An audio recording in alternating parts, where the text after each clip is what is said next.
দেয়ালে পিঠ থেকে গেলে চারটি আমল করবেন। আমরা অনেক সময় কঠিন বিপদে পড়ে যাই এবং এমন বিপদে পড়ে যাই যে বিপদ থেকে বাঁচার কোনো কুল কিনারা খুঁজে পাই না। এরকম যদি আপনার দেয়ালে পিঠ থেকে যায়, আপনাকে সাহায্য করার মতো কাউকে না পান, তখন এই চারটি আমল করবেন।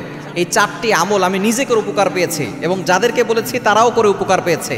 এই চারটি আমল করলে আল্লাহ তাআলা সকল বিপদ থেকে আপনাকে হেফাজত করবেন। নাম্বার 1, 1 নম্বর আমল হচ্ছে দুরুদ শরীফ।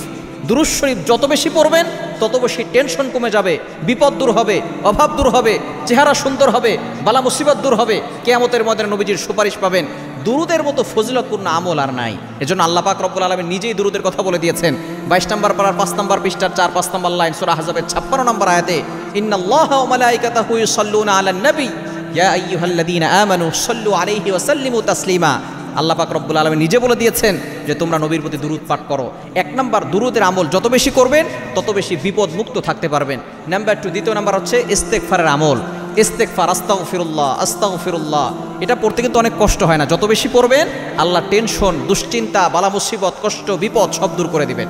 আল্লাহ এটা নিজে বলছেন। কোরআন খুলেন 29 নম্বর পারার 12 নম্বর পৃষ্ঠার 10, 11, 12 নম্বর লাইন, সূরাতুন নূহের 8, 9, 10, 11 নম্বর লাইনগুলোতে, আয়াতগুলোতে আল্লাহ পাক রব্বুল আলামিন সুন্দর করে জানিয়ে দিয়েছেন, ফাকুল তুস্তাগফিরু রাব্বাকুম ইন্নাহু কানা গফফারা ইউরসিলিস সামাআ আলাইকুম মিদরারা ওয়া ইউমদিদুকুম বিআমওয়ালিন ওয়া বানিন ওয়া ইয়াজআল লাকুম জান্নাতি ওয়া ইয়াজআল লাকুম আনহারা। ইস্তেগফারের কতটা ফজিলত! ইস্তেগফার যে পড়বে, ইন্নাহু কানা গফফারা, 1 নম্বর হচ্ছে আল্লাহ গুনাহ ক্ষমা করে দিবেন। ফাকুল তুস্তাগফিরু রাব্বাকুম ইন্নাহু কানা গফফারা ইউরসিলিস সামাআ আলাইকুম মিদরারা। বৃষ্টি হচ্ছে না, দুর্ভিক্ষ লেগে গেছে, ইস্তেগফারের আমল করবেন, আল্লাহ তাআলা দুর্ভিক্ষ দূর করে দিবেন, বৃষ্টি নাজিল করে দিবেন। ওয়া ইউমদিদুকুম বিআমওয়ালিন ওয়া বানিন, যাদের সন্তান হয় না ইস্তেগফারের আমল করবেন, সন্তান দিয়ে দিবেন।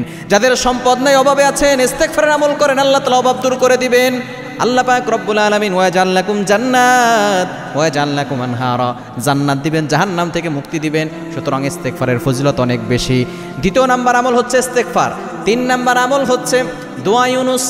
সূরা আম্বিয়ার 87 নম্বর আয়াতে আল্লাহ পাক রব্বুল আলামিন ইউনুস আলাইহিস সালাম যে দোয়াটি পড়েছিলেন সেই দোয়াটির কথা কোট করে দিয়েছেন।